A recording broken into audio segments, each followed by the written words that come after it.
श्री कृष्ण कहते हैं, ओस की बूंद यदि केले के पत्ते पर गिरे तो वो कपूर बन जाती है, शीत में गिरे तो मोती, यदि विषधर के मुख में गिरे तो विष। बूंद एक है परंतु उसके प्रारब्ध भिन्न है, क्योंकि उसे आकर्षित करने वालों का व्यवहार भिन्न है। इसलिए यह आप पर निर्भर करता है, आपके भविष्य में विष चाहिए या अमृत। स्मरण रखें, हम वही बन जाते हैं जैसा हम सोचते हैं, जैसा विश्वास रखते हैं। यह आपका विश्वास ही है जो ये निर्धारित करेगा कि आपको विष मिलेगा या अमृत। इसलिए अपनी सोच को सुदृढ़ रखिए, सकारात्मक रखिए और फल भी सकारात्मक ही आएगा। श्री कृष्ण कहते हैं, अनुभव की भट्टी में जो तपते हैं वह दुनिया के बाजार में वही सिक्के चलते हैं। लोगों की निंदा किए बिना दुष्ट व्यक्ति को आनंद नहीं आता। जैसे कौवा सभी रसों का भोग करता है परंतु गंदगी के बिना उसकी तृप्ति नहीं होती। जिंदगी एक बार मिलती है, यह बिल्कुल गलत है। सिर्फ मौत एक बार मिलती है, जिंदगी तो हर रोज मिलती है। जब सोच में मोच आती है तब हर रिश्ते में खरोच आ जाती है। समय एक ऐसी गाड़ी है जिसमें ब्रेक भी नहीं और रिवर्स गियर भी नहीं है। जिम्मेदारियों की एक खूबी होती है, यह आपको कभी बिगड़ने नहीं देती। कानून की जरूरत बुरे लोगों के लिए है, क्योंकि सभ्य लोग तो शर्म से ही मर जाते हैं। किसी की तारीफ करने के लिए जिगर चाहिए। बुराई तो बिना हुनर के भी किसी की जा सकती है। मेरी खामोशी से किसी को कोई फर्क नहीं पड़ता और शिकायत में दो शब्द कह दूं तो वह चुप जाते हैं।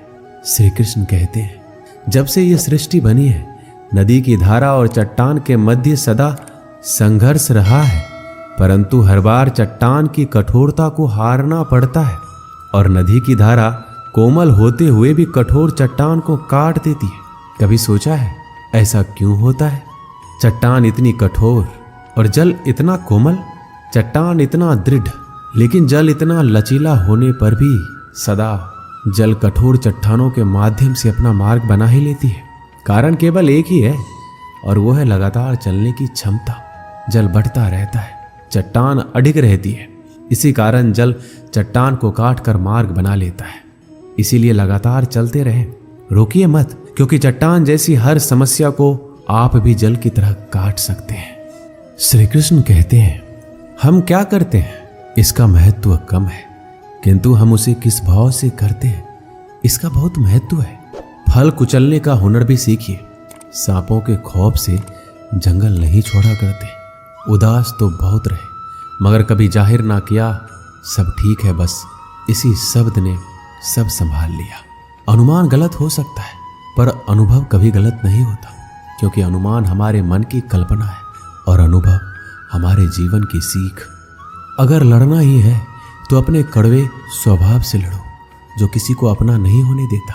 गुस्सा बहुत चतुर होता है, अक्सर कमजोर पर ही निकलता है।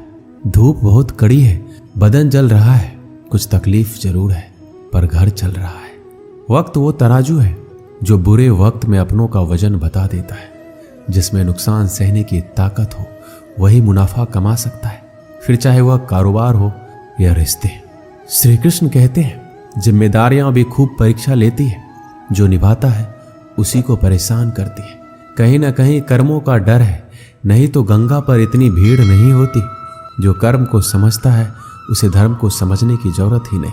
पाप शरीर नहीं करता, विचार करते हैं, और गंगा विचारों को नहीं सिर्फ शरीर को धोती है।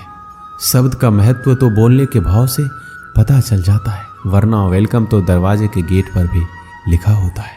मन की लिखूं तो शब्द रूठ जाते हैं और सच लिखूं तो अपने रूठ जाते हैं। जिन पैसों में अपनी मेहनत की महक ना हो वह पैसा सुख के साधन तो दे सकता है लेकिन मन को शांति नहीं। बचपन कितना खूबसूरत था, तब खिलौने जिंदगी में थे और आज जिंदगी खिलौना है। श्री कृष्ण कहते हैं, आपने किसी फल को पेड़ से अलग होते हुए देखा है? बड़ा दुख होता है जब आप अपने उद्यम से अलग होते हैं, परंतु ये दूरी भी आवश्यक है। आप फल को ही ले लीजिए। अपने जीवनदाता वृक्ष से अलग होकर ये न केवल किसी की भूख शांत करेगा अपितु इसके भीतर के बीज से एक नए वृक्ष का सृजन भी होगा। और कई फल उगेंगे। सृजन की प्रतिक्रिया में पीड़ा आवश्यक है। यदि पीड़ा नहीं होगी तो सृजन नहीं होगा।